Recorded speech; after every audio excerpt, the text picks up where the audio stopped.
Oh, same place pa tayo. Okay.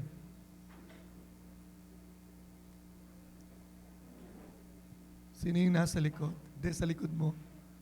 Ah, si Dennis. Okay. Meron, sa gilid ata, Dennis, meron doon sa may dulo.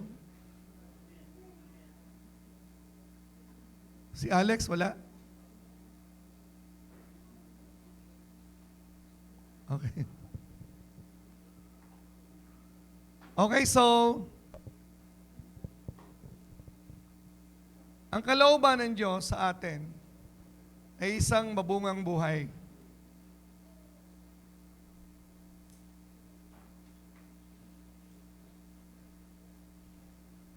Again, ang kalooban ng Diyos sa bawat isa sa atin ay ang maging mabungang buhay.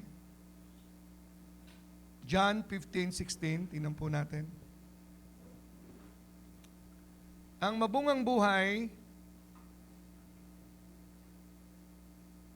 ay isang ordination, isang predestined purpose ng Panginoon sa kanyang mananampalataya.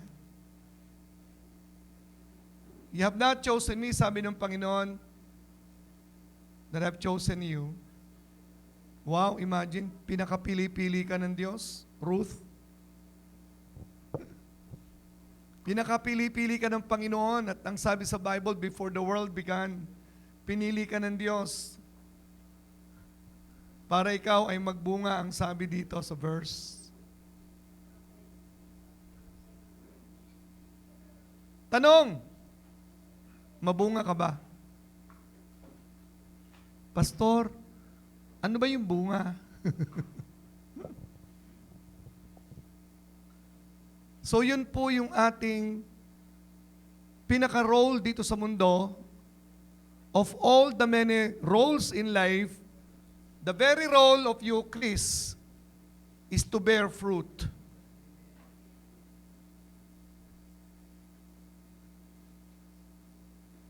Sinabing mabungang buhay, ano po bang ibig sabihin noon?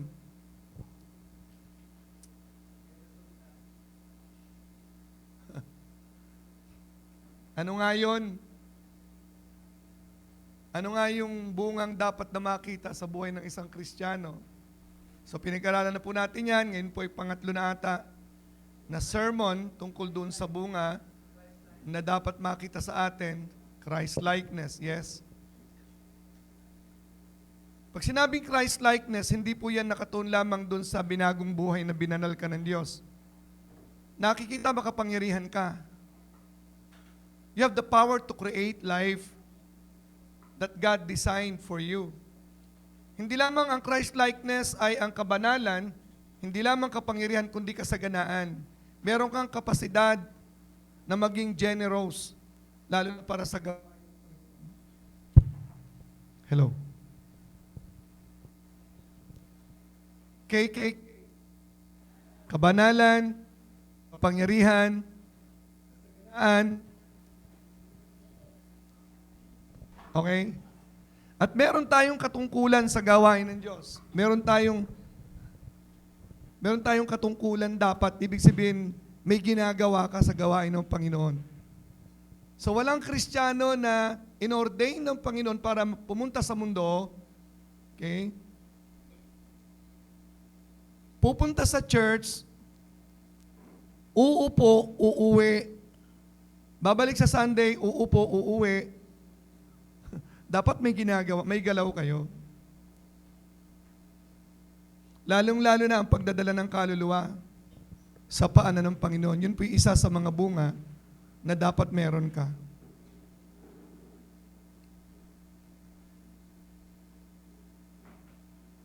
Siguro nabalitaan niyo ang gawain ni Marisa sa Kalamba.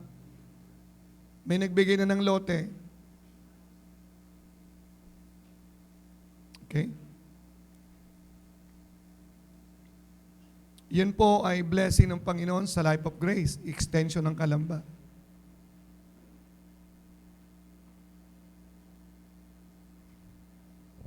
Walang amen?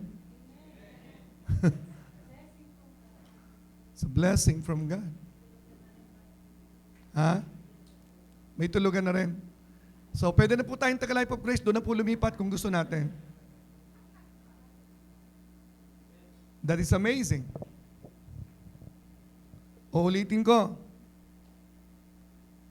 Isa sa kulang sa karamihan, wala kayong outlet, ang dami niyong naririnig, ang daming pangaral, every Sunday meron, do you share the Word of God to others? Para kang kain ng kain, hindi ka naglalabas, impatyo aabutin mo. Para kang nasa gera, punong-puno ka na ng training, punong-puno ka ng armas, loaded na loaded ka, pag alagala ka sa city, wala namang gera. Point.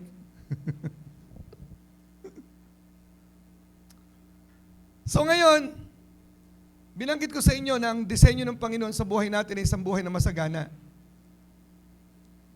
Yan po ay pinaka-least manifestation ng isang Christian. Dahil mas mahirap pong lumitaw ang kabanalan. Maraming banal na tao, walang pera eh. Pero hindi ho po yun exempted. Kalooban ng Panginoon sa isang Kristiyano, sa isang pastor na katulad ko, ako'y banal, number 1. Lahat ng Kristiyano dapat banal. Amen? Mag-i-amen kayo pag amen? Amen. Para magre-react naman kayo, para may kausap naman ako. Amen? Amen. Yun.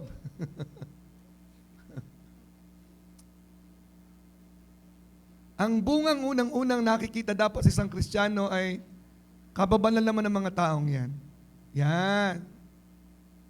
Yung pamilya Albero, talagang nakakatuwa. Ang babanal na mga yan. Lalo si Tikboy, banal na yan eh. Amen, JB? Kaporma mo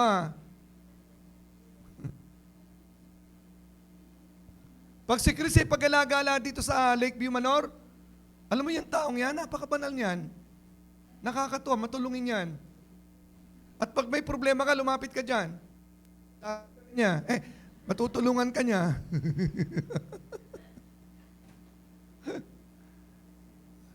Ganun dapat yun, di ba? Grabe ang kapangyarihan ng mga taong yan. May demon possessed doon sa Lakeview Manor. Papunta pa lang si Dennis, lumayas ng espiritu eh.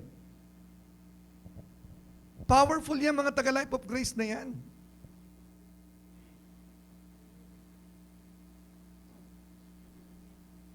Prosperity.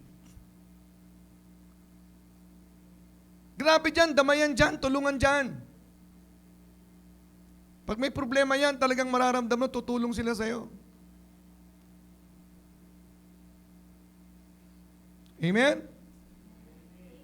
Ang hina talaga. Mabungang-mabunga sila. Kaya gusto kong mag-attend dyan eh. Nakakahawa sila. Masasaya silang kausap. Puro power ang pinag-uusapan. Pagkatapos ng worship ng mga yan, nakita mo, sasaya nila. Walang nakasimangot. Amen?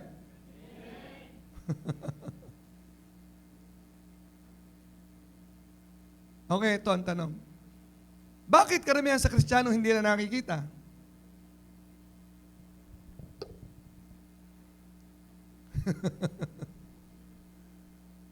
Tatlong bagay. Baka hindi ka informed kung sino ka.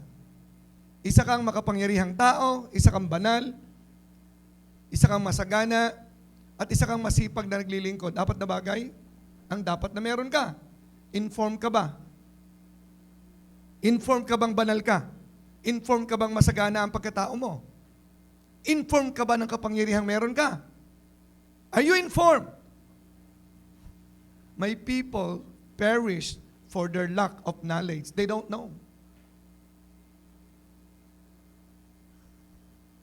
Ang sino mang na kay Kristo ay bagay ng nilalang, wala na ang dating bulok na buhay, siya'y bago na.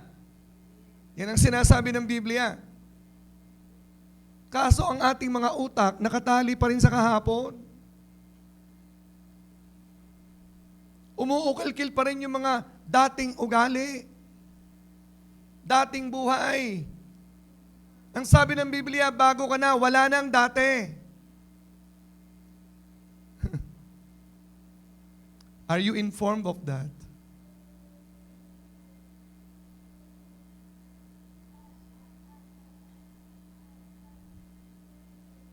Pangalawang problema, last time, pinag-aralan natin yung tayo dapat na magpo-project niyan. Ang role po natin sa mundo, ang job description ng bawat Kristiyano is a projector. Tayo ang magpo-project. Tayo ang magpapakita tayo mismo. Okay? Projectors po tayo. Bawat araw, meron kang ipinapakita sa mundo, sa iyong katawan na siya ang canvas.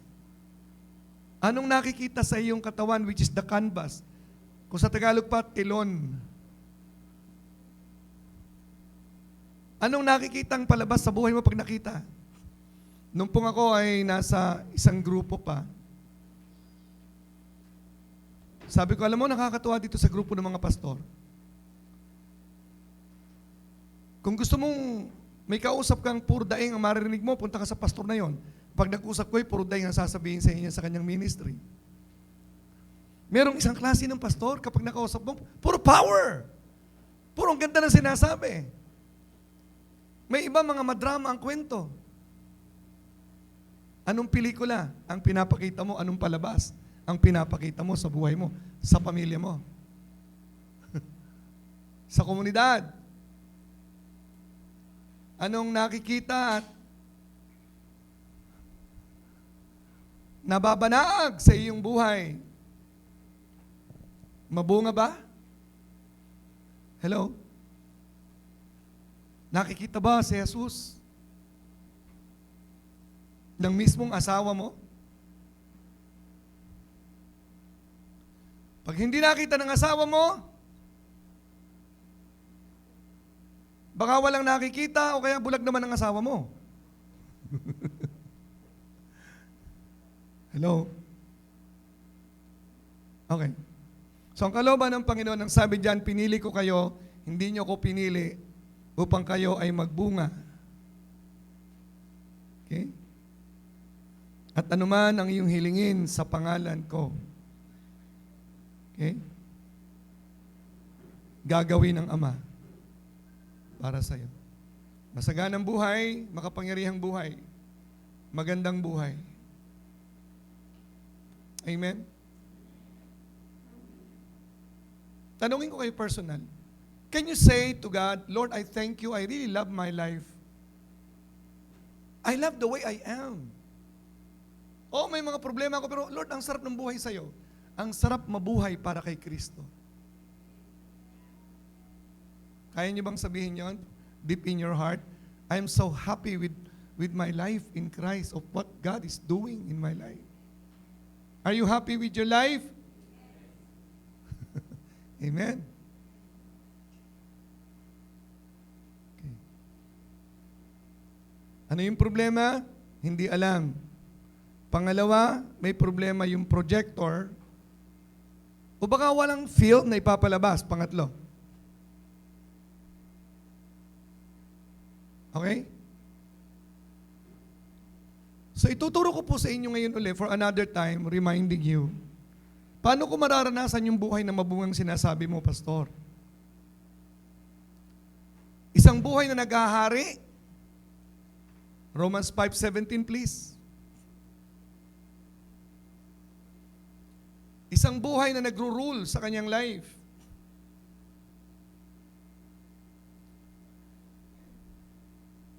Am I ruling in my life as a husband in my family? Am I ruling in my life as a pastor of this church?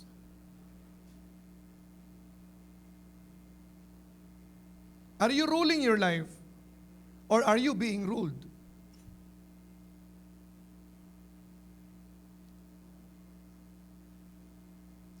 Jar, ano yung sinabi ko sa'yo this week? He who rules, you forgot. He who rules himself rules passions, desires, and fears is more than a king. Wow. So every morning, I rehearse my children about the principles of life while going, traveling, bringing them to school. Okay. He who rules himself, rules passions, desires, and fears, is more than a king. Meron bang bagay sa buhay mo na hindi mo kayang kontrolin? Yes, meron, pero within yourself, you should be able to have rule. Yes. Ang gusto ng Panginoon, you should reign in life. Okay? You should reign in your life. Doing the will of God. We are not redeemed by God to become slaves again of life. God redeemed us to become rulers, co-rulers with Him. Amen? Amen. Okay. Yung film po na dapat nating i-project at dapat na makita sa atin, yan po'y pelikulang tinapos na ng Panginoon. Meron pa pong upuan dito sa unahan? Doon po sa mga bisita nating bagong dating, please, kami. Dito po. Dini po sa unahan.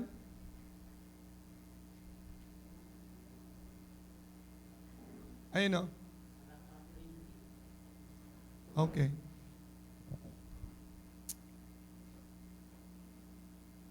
So ang pelikula na pagkukunan po natin para idaan natin sa projector na walang iba kundi tayo ang projector na dapat makita sa canvas, tapos na po ng Panginoon yan.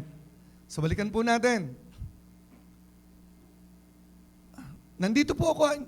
I want us to live the life designed by God.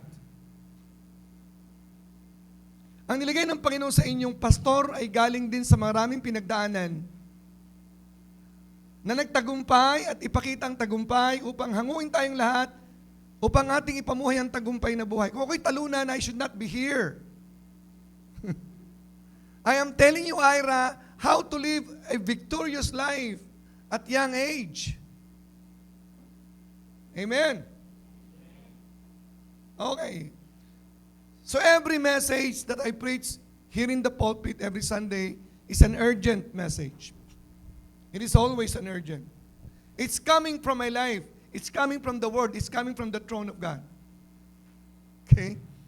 Kaya nangihinayang ako pag hindi nakaka-catch up yung message at hindi nakakaroon ng buhay na mabunga ang isang mananampalataya through the message of the Word.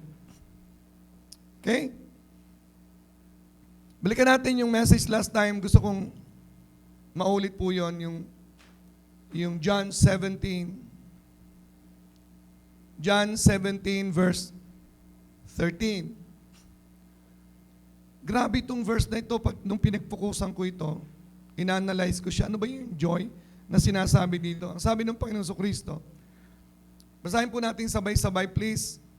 And now, come I to thee, and these things I speak in the world, that they might have my joy fulfilled in themselves. May Tagalog version? Makinig po kayong mabuti.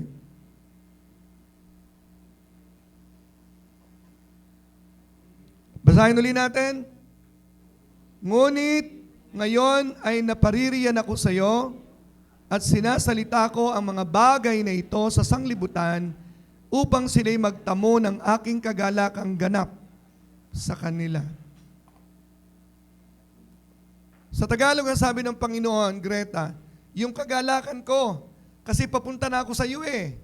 I'm anticipating a joy. And I want that joy be also your joy. Ano yung joy na yon, Leo? Ano yung pinanggagalingan ng joy, ng kagalakan niya na gusto niya maranasan mo? Alam niyo kung ano yung joy na yon? Sinong sasagot? So doon po yun makikita sa verse 1 of chapter 17. Take note. Yung joy na sinasabi niya, yung hinihiling niya, Lord, i-glorify mo ako upang mag-glorify kita. Luwalhatiin mo ako upang maluwalhati kita. So the word is to please you, to exalt you. Exalt me, so I may exalt you. Ano yung glory na ibalik mo ako? Ibalik mo sa akin yung glory na yon. Sa verse 5, tingnan natin. Verse 5 of John 17, let us master this topic kasi nandito yung susi. At ngayon na malwalhatiin mo ako sa iyo rin ang kalwalhati ang aking tinamo sa iyo bago ang sanglibutan ay naging gayon. Ibig sabihin nun, meron akong nararanasang kalwalhatian na aking iniwan at nawala sa akin for the meantime. Lord, ibalik mo ako yung kalwalhati ang dati ng nararanasan ko before the world was. The place of glory, the value, the exaltation, the worship, the love. Yun pong ibig sabihin ng glory na yon. Ibalik mo ako dyan para maluwalhati naman kita. Malalim mo yun eh. Kevin, naibalik ba? Yung glory na yon? Ha? Naibalik? James? Naibalik? You follow me when I talk. You follow me when I preach. Naibalik? Ha? O tingnan natin Hebrews 12:2. Tingnan natin yung joy na yon. Ano ba yung joy na pinag-uusapan dito na hinihingi niyang glory? Okay, ito yung sagot eh. Verse 2, Hebrews 12:2. Tingnan natin. I-English natin muna, anak. English.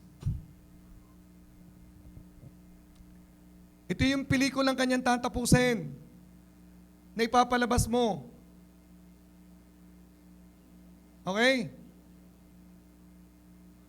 Looking to Jesus, the author and finisher of our faith, who for the joy, yan yung sinasabi niyan joy, that they might have my joy fulfilled in themselves. Ano yung joy na yon? Joy that was set before Him. Binata niya, tiniis niya ang cross. Dahil merong joy na hinihintay. Ano yon? Despising the shame. Hindi niya inintindihan ang kahihiyan. Ipinako sa cross, nung una, sabi sa tradisyon, ang ipinapako sa cross ay naked. Humiliated so much. Tortured, torn apart. With cross. With a crown of thorns. He endured the shame, the cross, because of the joy. What's the joy? That He would be back to His glory.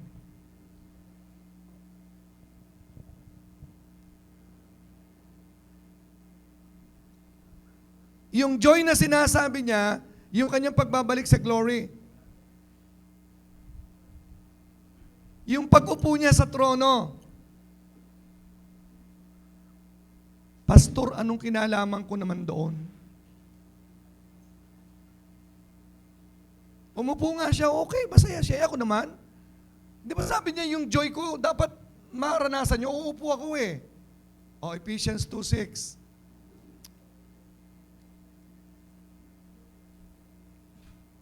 Sana kaya niyong i-share to.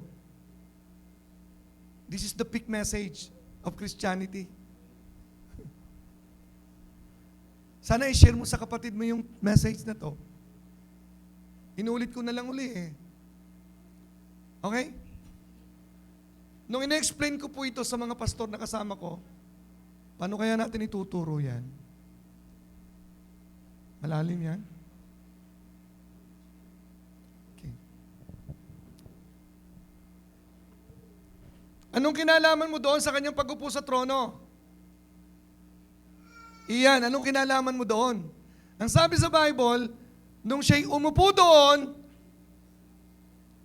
binitbit ka niya, nakasama ka niya, upang maupo doon para tapos na ang laban.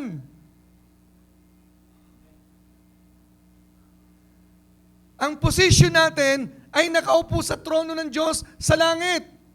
Positionally. Now we became co-sharers of the throne. Co-sharers of the glory. Kaya ang sabi niya sa John 17:22,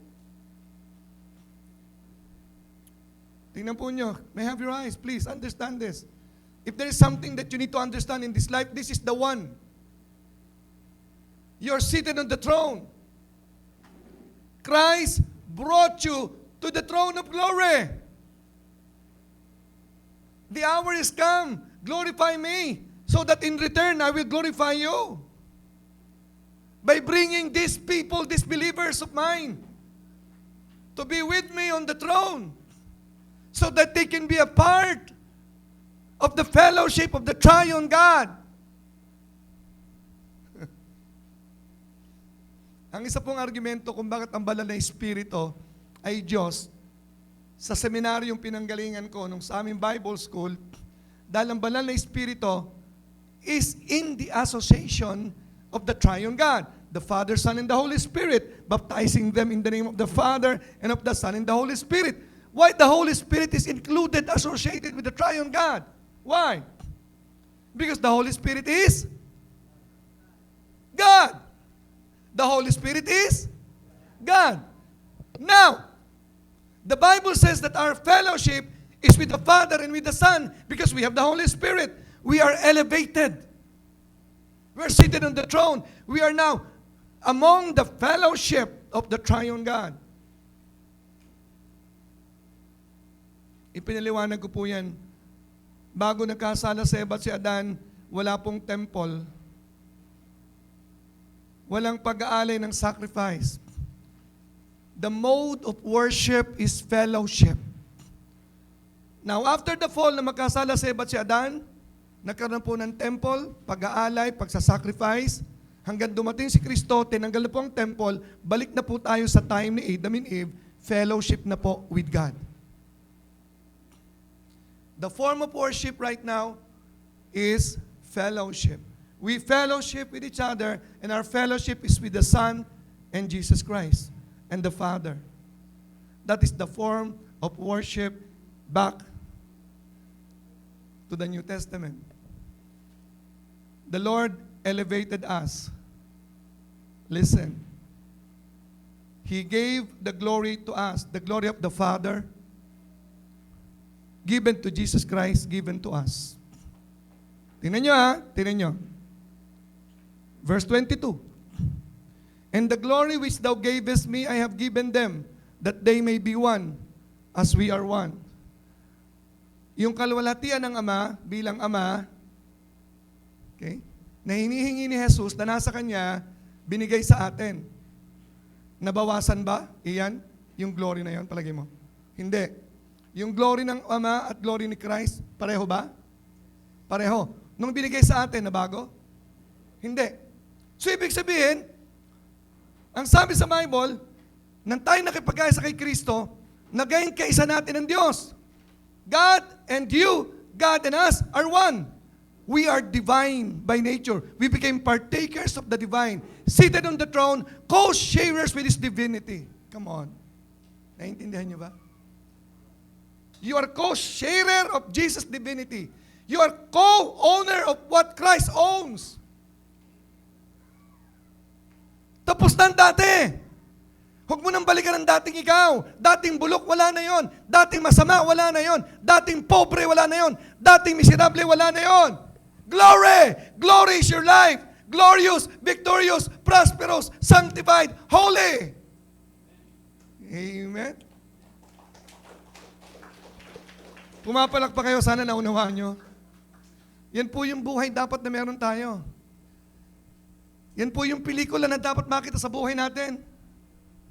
Ang pinapakitang pelikula, buhay na makapangyarihan, buhay na banal, buhay na maayos, may pag-ibig, may kabanalan, may kapakumbabaan, may paglilingkod sa iglesia, lumalagong iglesia, mabunga ang iglesia, kasi mabunga ang bawat buhay ng bawat isa.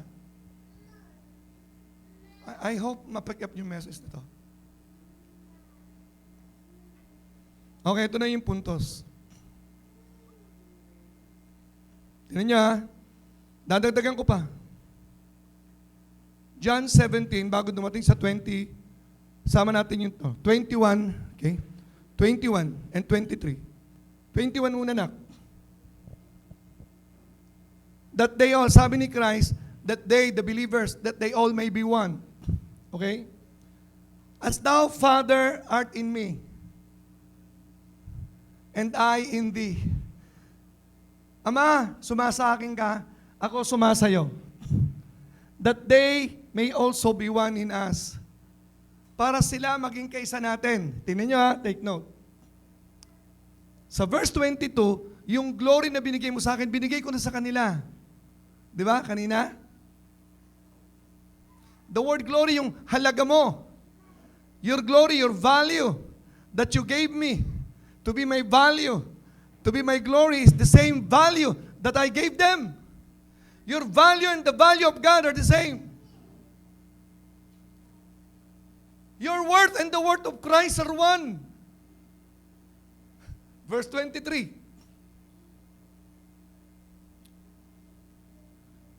I in them, the believers, and thou in me.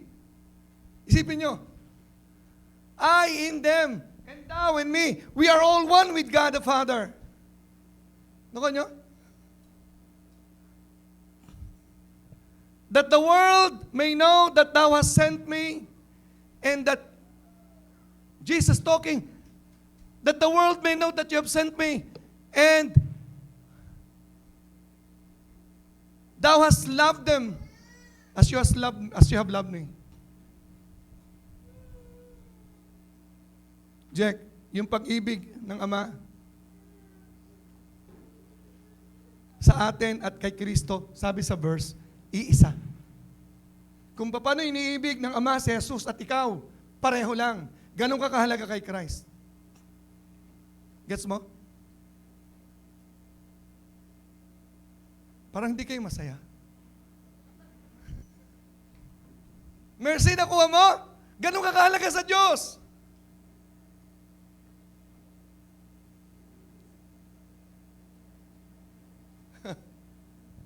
Kaya ang taong nakaunawa nito, wala akong pake kung pahalagahan ako nila o hindi. Mahalaga naman ako kay God. So what? So what?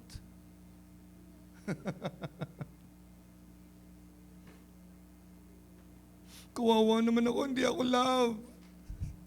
Hindi ako love ng mga friends ko. Iniwan pa ako ng boyfriend ko. Paano na ngayon ang buhay ko? May lubid ka ba dyan?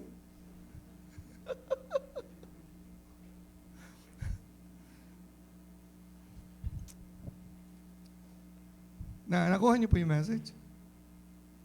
Ha? Zam, nakuha mo, Zam? Nakikinig ka? Nung umupo si Kristo sa throne, bit-bit niya tayo doon. At yun ang buhay na dapat na makita sa atin. Seated on the throne. Makapangyarihang buhay.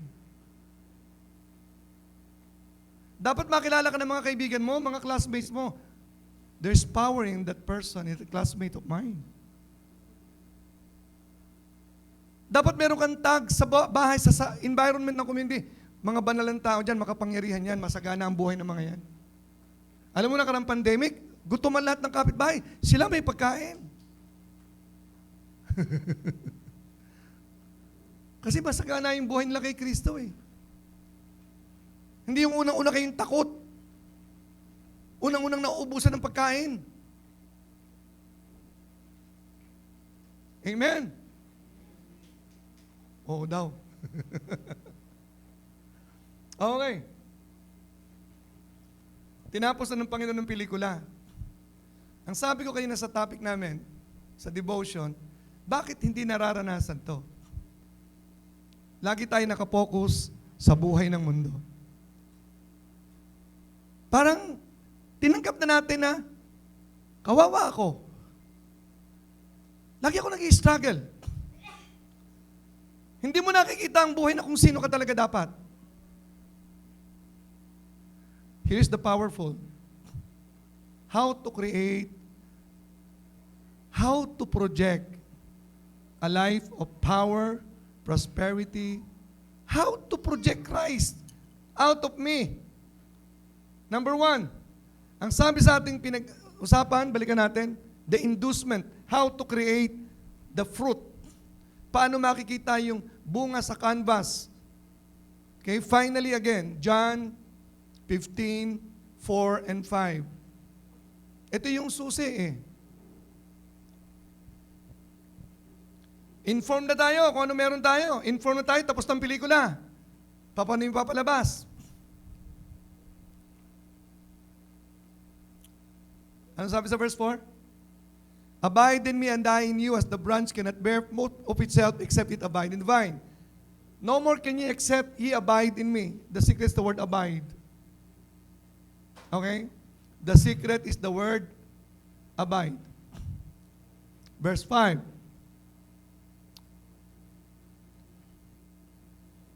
May upuan pa po sa likod. Sino bang nandiyan sa likod? May upuan pa? Okay.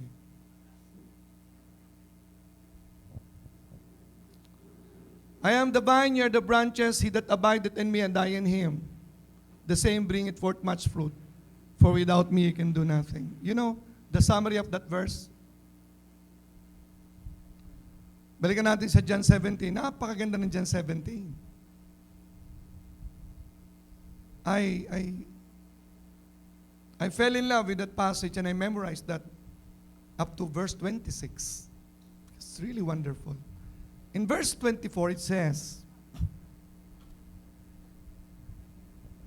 Father, I will. This is my very will, that they also whom you have given me, that they also whom thou hast given me, be with me where I am. Christ is expressing to the Father his very desire. Lord, Father, I will that they also whom thou hast given me be with me always where I am, that they may behold my glory which thou hast given me. Para masalamin nila sa akin kung anong glory na meron sila. It's always abiding. The secret is always fellowshipping with Jesus. Abiding means fellowshipping. Abiding means staying always with Him, spending time with Him. It means walking by faith. It means living by faith. It means being filled with the Spirit. Understand? Pag sinasabi mong nabubuhay ka sa pananampalataya, lagi ka nagbubulay-bulay, dapat ikaw ay mabunga, dapat nakikita ang kabanalan, nakita ang kasaganaan, kapangyarihan, at kasipagan sa paglilingkod. Useless ang kabanalan, kapangyarihan, at kasaganaan kung walang kasipagan sa paglilingkod. Yun ang outlet. 4 na bagay dapat meron ka. Pag sinabing ako'y puspos ng banal na Espiritu, 4 na bagay ang dapat na meron ako. Nakikita ang kabanalan, nakikita ang kasaganaan, ang kapangyarihan, at ang kasipagan sa paglilingkod. Amen, Chris? Hindi ka looban ng Diyos na maging miserable ka sa Lakeview Manor. Gusto ng Diyos maging maliwanag ang kaluwalhatian ng Diyos sa iyo. Maging masagana kang umiikot sa Lakeview. Hindi ka looban ng Diyos na paikot-ikot tayo, humahanap ng counselor dahil puro tayo problema. Ang tagal na natin, Kristiyano, paikot-ikot pa tayo sa problema natin. Dapat counselor na tayo. Tayo na nangangaral sa mga tao kung paano magiging banal, kung paano magiging maayos ang buhay. Hello? Gising! Gumising tayo sa katotohanan kung sino tayo. Kilala niyo na kung sino ka? Isa kang makapangyarihan, isa kang banal, isa kang masagana, isa kang masipag sa gawain ng Panginoon. Tama na ang uuwi, uupo, babalik, uuwi, uupo, wala kang gagawin. Kasi wala kang gana. Bakit? Hindi makita ang kabanalan sa'yo. Walang bunga. Okay? Gusto ko lumaya tayo doon. The secret is to know your identity. Ang importanteng word na sasabihin mo sa umaga, na idudugtong mo yung apat na yan, the word, I am. I am holy. I am righteous. Lord, I thank you that I am with feeling. I am righteous. I am holy. I hate sin. Lord, I am powerful. I have the power to create the life that you have given me. The glorious life. Lord, I thank you, I am prosperous with feeling.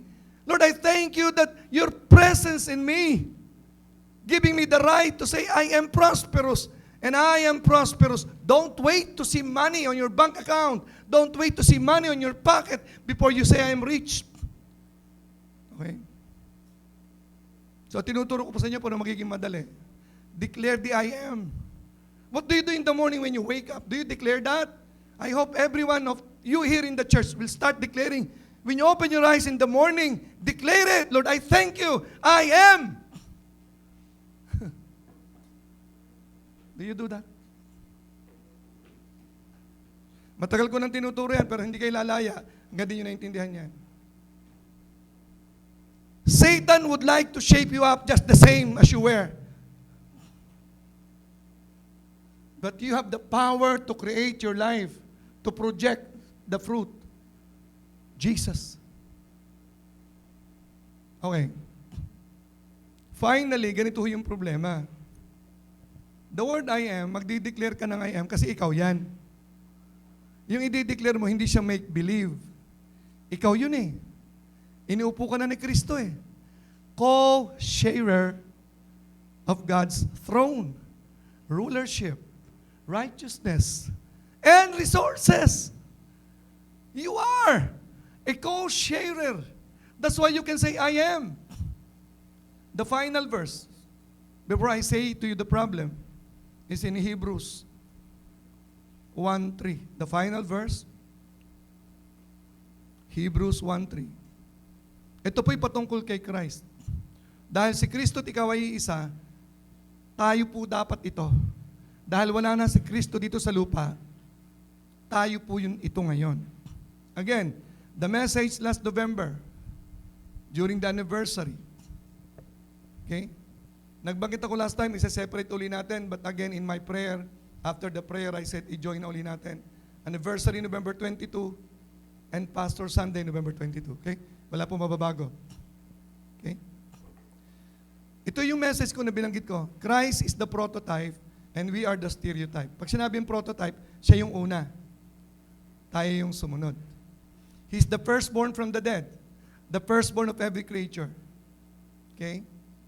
That in all things, He might have the preeminence. Sabi sa Colossians. He is the prototype. Siya yung nauna. Tayo, stereotype. Tayo yung kamukha niya. Di ba? Kaya nga Christ-likeness eh. Di ba? Hello? Tignan niya, ano ba si Kristo? Ang sabi dito, Christ, who being the brightness of the glory of the Father, the express image of His person. Yan ang goal ng Panginoon sa atin, to be the brightness of His glory. So that Christ may express Himself through you. Finally, Christ would like you to be Him. Okay? Or to be He here on earth. Ang gusto ng Diyos, Monique, wala na siya dito, ikaw, yung maging Diyos dito sa lupa. Banal, masagana, makapangyarihan, masipag sa paglilingkod. Pag hindi nangyayari sa buhay nyo yan, may problema kayo. Hindi nyo naintindihan to. Dapat mong akapin ang katotohanan, magsimula ka mag-declare mamaya, Lord, I thank you, banal ako. Lord, I thank you, masagana ako kay Kristo. Pambira, tinatanan ka ng Diyos, kaysa ka ng Diyos, pobre ka pala. Huwag mong hintayin magkapera ka, iyan, bago mo sabihin mayaman ako. Okay, ito yung problema sabihin ko sa inyo. Ulitin yung kwento ko kagabi sa Bible study namin. Inulit-ulit ko to kasi dapat mangyari to. Kasi pag hindi nangyari, hindi kayo uusad eh. Iikot lang tayo parang trumpo. Hindi tayo magdadala ng kaluluwa. Kasi walang excitement sa life eh. If your life is exciting, your tendency is to bring people to Christ. Kasi ang ganda pala ng buhay mo eh. Nakakatuwa yung nararanasan mo. Worth inviting people to be like me. Tama? Nga, kung hindi ka masaya sa buhay mo, mag-i-invite ka ba ng iba sa buhay mo, mandadamay ka pa. Ah? Okay. Ito yun. Pag nakuha nyo to, itong kwentong to, nauulitin ko, sana ngayon makuha nyo yung kwentong to. Lagi ko kwento to eh. So last time, inulit ko, ito yung problema. Finally, I would like to close in this. Tandaan nyo yung mama sa ilalim ng puno na may wish. Kung may magbibigay lang sa akin ng 10,000 dolyar, ako ng pinakamasayang tao sa mundo. Tandaan nyo? Ha? May lumapit, pare, narinig ko yung sinabi mo eh. Kung may magbibigay ng 10,000 dolyar, ikaw ng pinakamasaya? Totoo yun, narinig mo pala? Eh bakit ka naman magiging pinakamasayang tao, Ernie? Eh kasi mababayaran ko yung utang ko sa 5,000 dolyar. Tapos yung 5,000 dolyar, magsisimula ako ng negosyo ko. Magtitinda ulit ako ng burger. Tapos, ang saya-saya ko na noon. Pare, ang nakita ko gusto mo maging masaya kasi malungkot ka eh. Oo naman, sino bang gusto maging malungkot? Pero gusto mo bigyan kita ng kasiyahan? Diretso, walang pera? Ano? Pasasayahin mo ako, bibigyan mo ako ng kagalakan na walang pera? Paano? Hindi kita magets. Paano ako sasaya? Wala akong pera. I-shortcut ko nga eh. Ay, hindi ko maintindihan talaga yan. I need $10,000 talaga para maging masaya ako. Kaya mo maging masayang walang pera? Ha? Wala si Nico? Oo daw. O Nico, alayas? Paano ako sasaya? May problema ako. Hindi nga. Para masolve yung problema ko, dapat may $10,000 ako. Hindi ko talaga magets. Pero kung nag-guess nyo ako, solve ang problema nyo. Magdi-declare kayo, mayaman ako. Masaya ako. Because of Christ, I'm seated on the throne. Gets, Rafi? Then I can project the life. It will start coming up. And people are excited to see the next attraction of what God will do to you and through you. You also yourself is excited to what God will do to you every day. What kind of manifestations of God? Amen? Am I clear? Tapos na ang pelikula. Ipi-play mo na lang. Okay? May time pa. 5 minutes.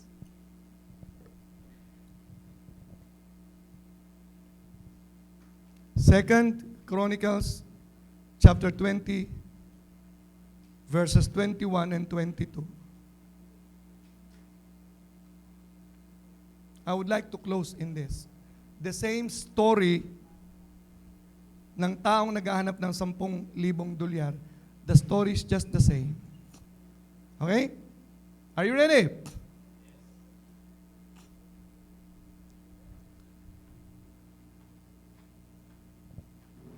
And are you familiar with this? When Jehoshaphat consulted with the people, he appointed singers unto the Lord that should praise the beauty of holiness as they went out before the army, and to say, praise the Lord, for His mercy endureth forever. Bago natin ilipat sa verse 21, ganito yung background. Andiyan na sa kabilang river ang mga kalaban, tatawid na lang sa kanila para i-conquer ang Judah. 3 makapangyarihang bansa ang nagsama-sama. Iran, Russia, and China. Lulusubin ng Israel. Imposibleng manalo ang Israel. Tatlong bansang nagsama-sama. Okay?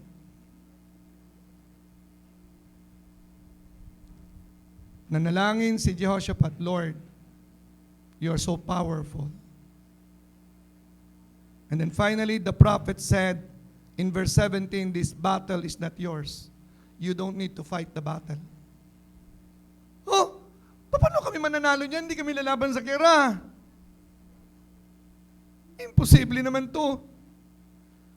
Sabi ng Lord, huwag kang lumaban. Pwede ka bang manalo hindi ka lalaban? Lumaban ka.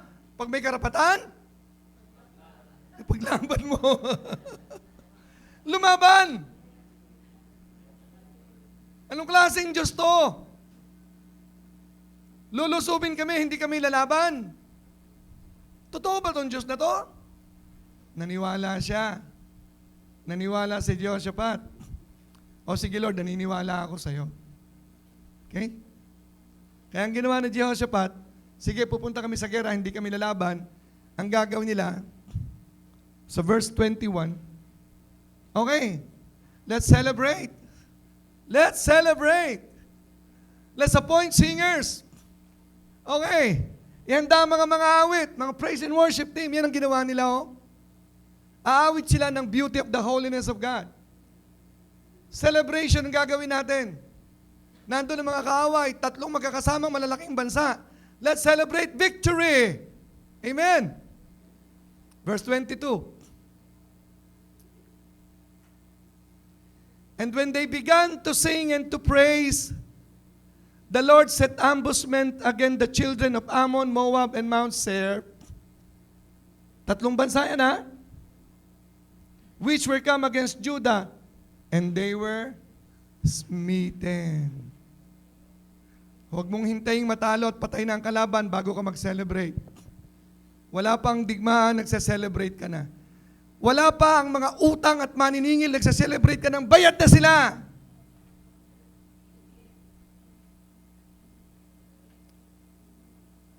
You always celebrate your victory.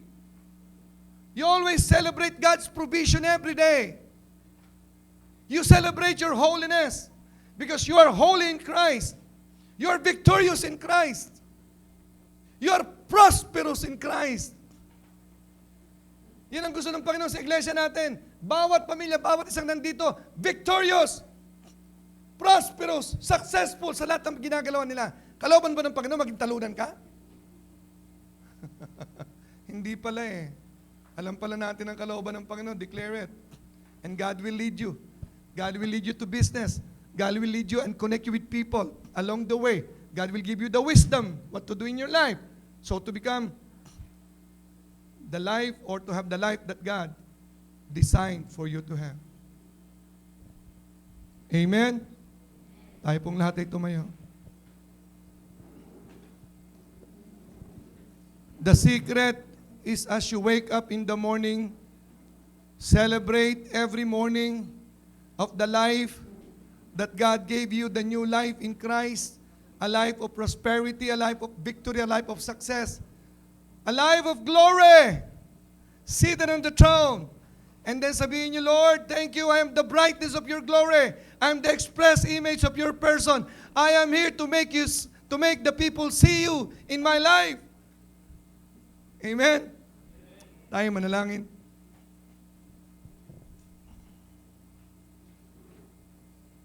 Close your eyes, please. Focus on who you are in Christ.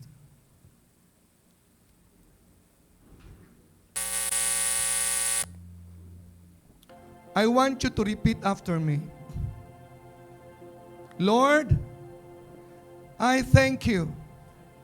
I am holy. I am righteous. I am powerful. I empower myself. I am a man of authority. Lord, thank you. I am prosperous. I am prosperity. Say it with your feeling. I am victory. I am glory. Thank you. For you gave me that glory through thy Son, Jesus Christ. Amen. Amen. Amen.